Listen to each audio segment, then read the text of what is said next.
Venda ad corpus e ad mensuram. A classificação de venda ad corpus e ad mensuram somente ocorrem para bens imóveis. A venda ad corpus é a que envolve coisa certa e determinada, de modo que o preço pago não tem relação direta com a exata dimensão da área, como, por exemplo, compra de uma casa, apartamento, terreno murado ou cercado, venda de uma fazenda, aquela expressão mais ou menos, quando se descreve os confrontantes. Para ser ad corpus, não precisa ter cláusula expressa identificando que se trata de uma venda de corpus. Não cabe ação para reclamar sobre a área, para discutir se ela é maior ou menor, nem complemento do preço. O comprador pode mover uma ação para a retificação de área, adequar a real dimensão da área, mas isso é outra coisa. Venda ad mensuram, ou por medida de extensão, é aquela cujo preço é fixado, tendo em vista a dimensão da área, por exemplo, quando fixa o valor em alqueire, ou o valor do metro quadrado, as vendas do Código de Defesa do Consumidor, do CDC, assim quando se compra o apartamento na planta, direto da construtora, é sempre uma venda ad mensuram, pois um dos deveres do fornecedor é informar a exata dimensão da área. Artigo 30 do Código de Defesa do Consumidor.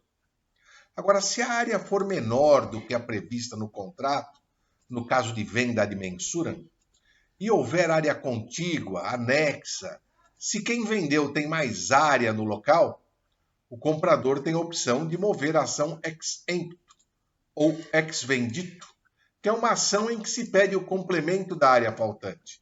Exemplo, falta 10 alqueires, então pede o complemento de 10 alqueires.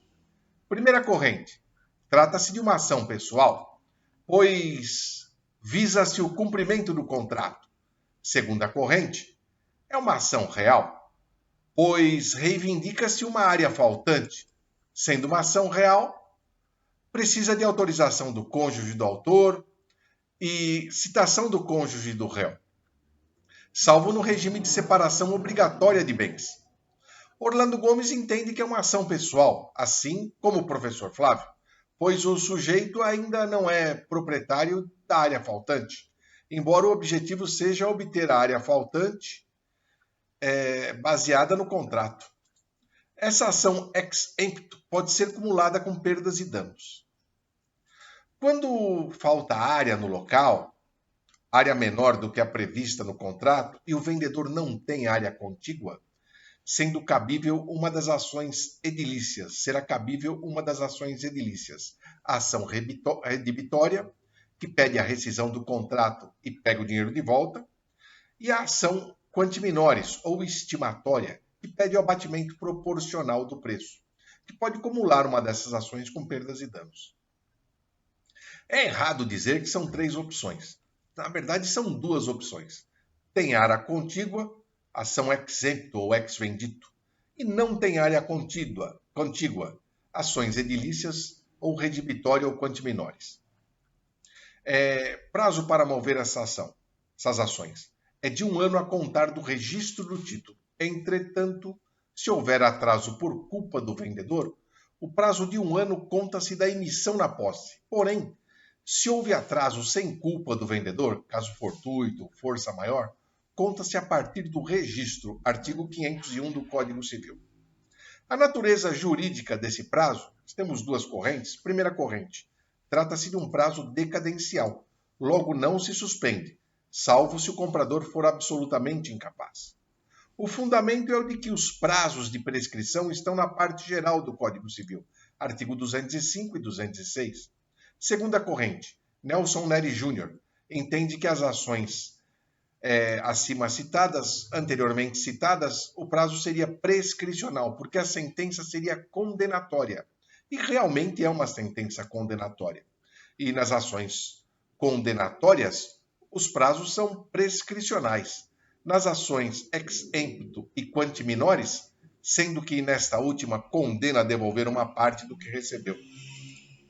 Já na ação redibitória, o prazo é decadencial, porque a sentença é desconstitutiva, vai extinguir o contrato. Agora, se houver dúvida se a venda é ad corpus ou ad mensuram, a ação é ad corpus ou ad mensuram, artigo 500 do Código Civil. A diferença diária, se a diferença diária for até 1,20 avô, que é igual a 5%, na dúvida entende-se que é ad corpus.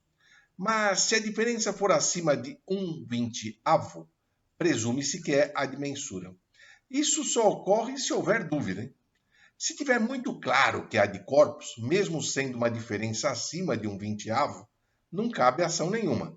E mesmo sendo uma ação ad mensuram, no caso do CDC, por exemplo, mesmo sendo uma diferença pequena, cabe ação, exempto, redibitória ou quantis minores.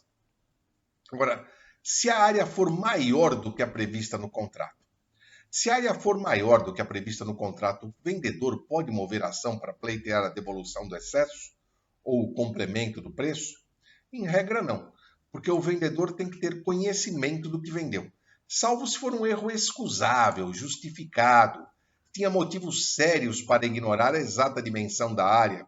Nesse caso, ele pode mover a ação para pedir a devolução da área ou o complemento do preço. Exemplo: antes de vender, fez um laudo para vender a área e o perito enganou-se. O comprador, nesse caso, tem a opção de ficar com a área complementando o preço. Ele que decide o que fazer. É isso.